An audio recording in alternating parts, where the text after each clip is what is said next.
Which of the following is an expression for the present value of perpetuity with annual payments 1, 2, 3, and so on?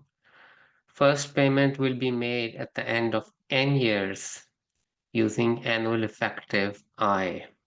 So the payments are 1, 2, 3, and so on, which means it's an arithmetic perpetuity. And P is equal to 1, and Q is also equal to 1, not 5, because the difference between consecutive payments is also 1. So first payment happens at time n, we're given. So if we apply the present value equation 98.3, we will get the value of this perpetuity 1 period before the first payment. Therefore, it will be at time n minus 1, because the first payment is at time n. So the value at time n minus 1 will be p over I plus q over I squared. That was the 98.3 present value equation for arithmetic perpetuity.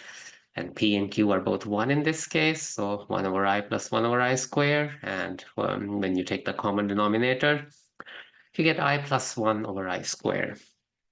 And this is the value at time n minus 1. So to get the value at time 0, or the present value, we multiply it by nu power n minus 1, where nu is the usual discount factor.